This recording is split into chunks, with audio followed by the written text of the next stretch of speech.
Good evening. Taxpayers are facing a massive bill after immigration detainees ran riot and set buildings on fire at the Yongah Detention Centre near Northam. It took dozens of police, guards and firefighters to deal with the emergency.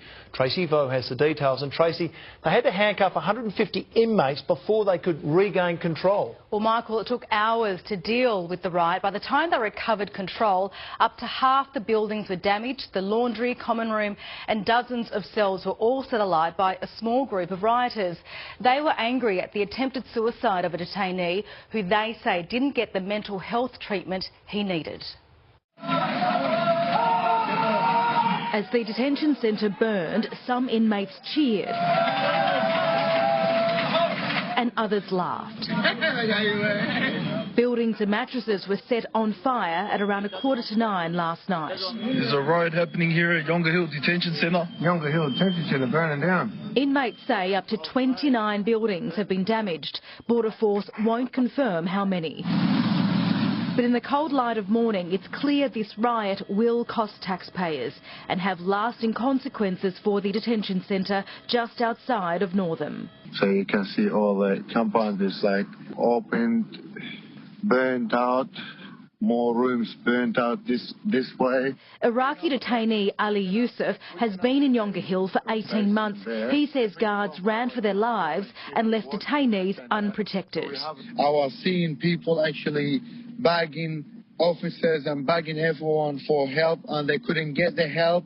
I was seeing detainees getting bashed with no help. I was seeing officers running afraid for their life. It took police hours to get the centre back under control. Firefighters spent 3.5 hours battling the flames. So this is what happens when we stand up against the government. Power was cut and refugee advocates say around 150 inmates were eventually cuffed, then forced to sleep in the canteen. A million things you will think about.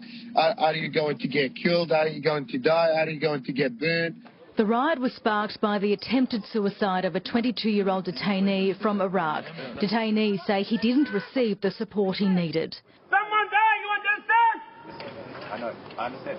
How you understand? How you understand? This video appears to show an inmate faint and instead of helping, the guards walk away. Disgusted and angry, at the way he had been treated. He was being treated like he was just a piece of rubbish. But tension has been building for weeks. Yongah has a particularly nasty reputation, second only to Christmas Island in terms of the brutality and the attitude, of the guards in general. There really isn't the support or the resources for both the detainees and for the guards for that to be a safe situation. Border Force says it's committed to ensuring the safety of those in immigration detention and will not tolerate violent and aggressive behaviour. It's promising to take all appropriate steps to stamp out riots and warns it will refer criminal offences to the police. I hope everyone gets this and understands our position that we're in. Tracy Vo, 9.